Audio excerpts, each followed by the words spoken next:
तो एक गाना याद आता है, देख जमाने की यारी बिछड़े सभी बारी बारी। Bihar election will be the last nail in India alliances coffin. इसके बाद इंडिया अलायंस वैसे ही इस धरती पर से विलुप्त हो जाएगा जैसे किसी समय में डायनासोर हुए थे। चाणक्य सा ज्ञानी हूँ मैं, जनक सा स्वाभिमानी हूँ मैं, मांझी सा जिद्दी हूँ मैं, बोध गया में सिद्धि हूँ मैं, आर्यभट्ट सा गणितज्ञ हूँ मैं, डॉक्टर राजेंद्र प्रसाद सा राजनीतिज्ञ हूँ मैं, अशोक शेर का दहाड़ हूँ मैं, हाँ बिहार हूँ मैं, मिथिला की मिठास हूँ मैं, वैशाली का इतिहास हूँ मैं। Mister Shambhavi please.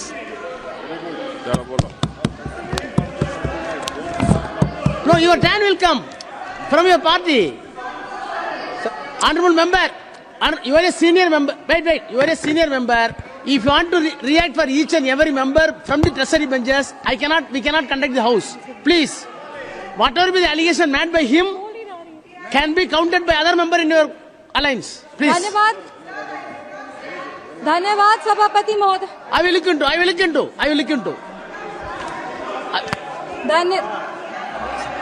Anything unparliamentary, you tell me, please.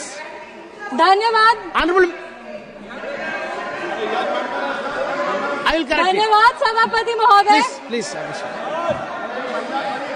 Please. धन्यवाद सभापति महोदय। आज अपनी पार्टी लोक जनशक्ति पार्टी की तरफ से इस आम बजट के समर्थन में अपने पार्टी का जो पक्ष है उसको रखने के लिए खड़ी हुई हूँ। बधाई दूंगी हमारे यशस्वी प्रधानमंत्री श्री नरेंद्र मोदी जी का और माननीय वित्त मंत्री श्री निर्मला सीतारमण जी का, जिन्होंने सफलतापूर्वक अपना 8वां बजट इस सदन में पेश किया है।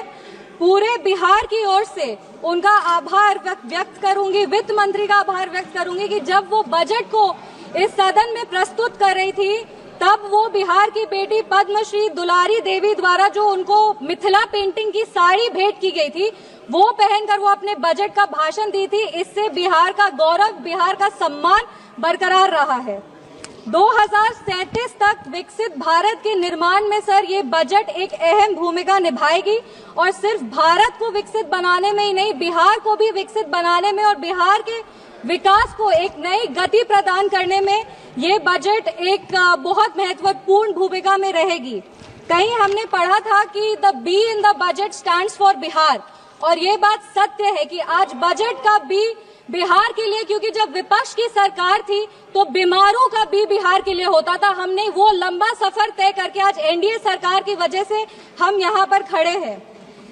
पूरे विश्व को शून्य देने वाले आर्यभट्ट, जो पूरे विश्व को शून्य दिए थे, उनका जन्म बिहार में हुआ था और ये वही शून्य है जो दिल्ली विधानसभा चुनाव में कांग्रेस पार्टी को आई थी।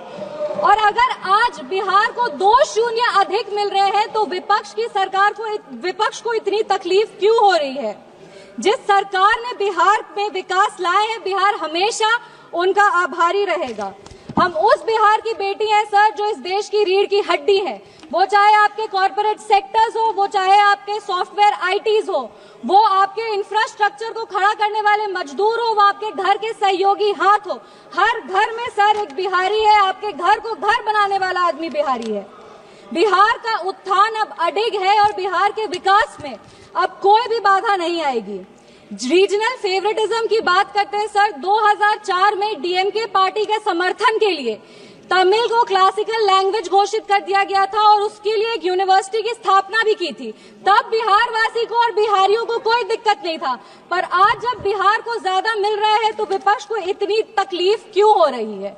बिहार में आज जीडीपी का मतलब है ग्रॉस डोमेस्टिक प्रोडक्ट, बट जब विपक्ष की सरकार थी तो बिहार में जीडीपी का मतलब था गुंडागर्दी, डकैती और पॉवर्टी।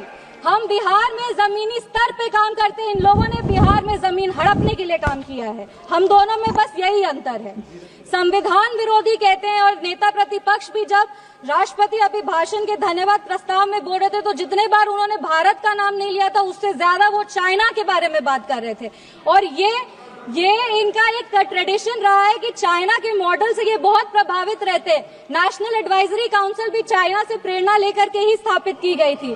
हम राहुल गांधी जी को बस यही कहना चाहेंगे, राहुल गांधी जी ज्यादा चीनी देश के लिए और सेहत के लिए, दोनों के लिए हानिकारक है। इंडिया अलायंस को देखते हैं सर तो एक गाना याद आता है, इंडिया अलायंस को देखते हैं तो एक गाना याद आता है, देख जमाने की यारी बिछड़े सभी बारी बारी। और Bihar election will be the last nail in India alliances coffin. इसके बाद इंडिया अलायंस वैसे ही इस धरती पर से विलुप्त हो जाएगा जैसे किसी समय में डायनासोर हुए थे। अगर हम बजट की बात करें तो वित्त मंत्री जी ने 50 लाख करोड़ का बजट दिया है, जिसमें 11,21,000 जो है वो कैपिटल एक्सपेंडिचर है। ये हमारे देश के निर्माण में एक अहम भूमिका निभाएगी। वित्त मंत्री जी ने अपनी भाषण की शुरुआत ही सरकार के एफर्ट्स को रेखांकित करते हुए कहा कि इस बजट का फोकस्ड ग्रोथ पे है, इंक्लूसिव डेवलपमेंट पे है, प्राइवेट सेक्टर इन्वेस्टमेंट पे है और enhancing spending power of India's riding middle class पे है। ये बजट एक गाइडिंग फोर्स के रूप में अपने आप को स्थापित करेगा और ये इस बजट का ही परिणाम है कि इतनी ग्लोबल अनसर्टेनिटीज के बावजूद भी हमारा देश एक फास्टेस्ट ग्रोइंग इकोनॉमी है। Sir, I am the only speaker from my party, मेरे को अपनी बात पूरी करने का पर्याप्त समय मिलना चाहिए।